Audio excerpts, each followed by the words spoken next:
Back Issues, Comic Books and More presents A History of Wonder Woman.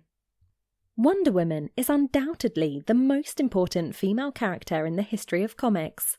Diana of Themyscira has been a quintessential DC character for roughly 80 years, with the newest Wonder Woman, starring Gal Gadot as the Amazonian princess, coming out this year. It can safely be said that the movie will be received with outstanding popularity. Wonder Woman's origins are as famous as the character herself, with strong links to the feminist movement. This female hero archetype was established many centuries ago and brings light to an otherwise outdated idea.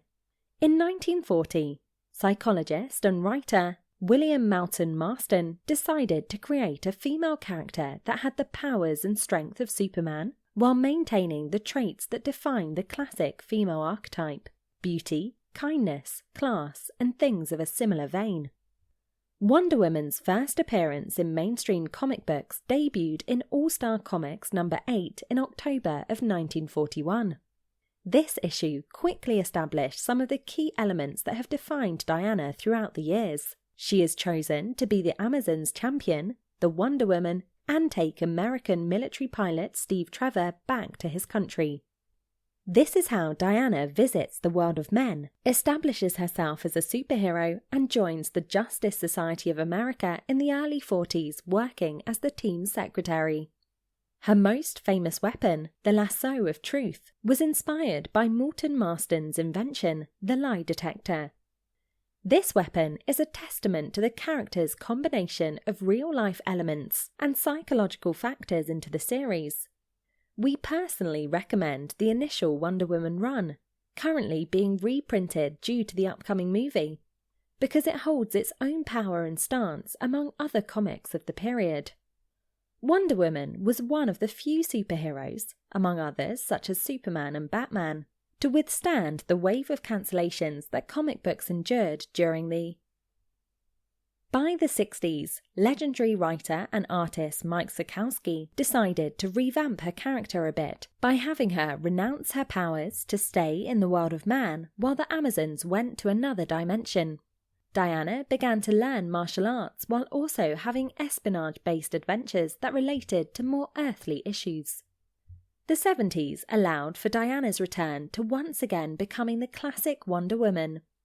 Due to the popularity of the show, starring Linda Carter as the title character, the comics found themselves in a very interesting situation.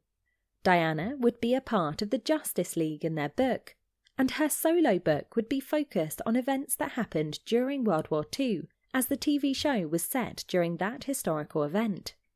Without any artistic group having a clear idea of what they wanted to do with the character, Wonder Woman had a very uneven run from the mid-70s to the mid-80s.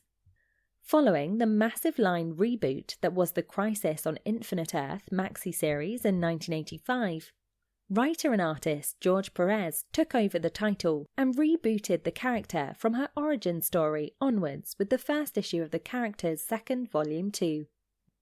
Widely regarded as Wonder Woman's definitive run, Perez focused the majority of the series of the character's backstory and developments on Greek mythology.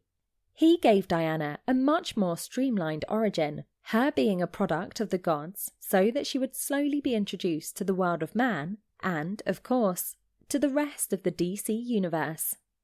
After Perez left the title in 1992, the character was handed to talented writers and artists such as William Messner-Loebs, Mike Deodato and John Bryan. However, Wonder Woman never fully reached the heights of her former runs. Writer Greg Rucka would revitalise Wonder Woman in the 2000s, starting on issue number 195 and continuing through number 226, with many different storylines such as Down to Earth, Eyes of the Gorgon, and Mission's End being some of the most important in the character's last 20 years of existence. When DC rebooted their line in 2011 with the New 52 relaunch, writer Brian Azzarello revamped the character yet again, changing her mythos and adding an element of gore, darkness, and more mythological storytelling to her solo title. The results were very decisive. A lot of comic book fans enjoyed the new approach, while longtime fans believed that Azzarello was missing the point of what the character stood for. Regardless of the different thoughts and opinions that resulted from that run, DC Comics had another reboot with Rebirth in 2016. Greg Rucka came back to the title, taking the character back to her classic roots and closer to what fans expect her to be. Other writers have taken the Wonder Woman title since 2018, when Rucka left the title, with varying degrees of success. Wonder Woman remains the most popular female character in comics, and is known as one of the strongest pillars of the DC universe. With the upcoming film, Wonder Woman will once again be established as one of the most popular characters in the comic book industry. For more information on the characters that you love, visit us at facebook.com/Back Issues Comic Books More LLC.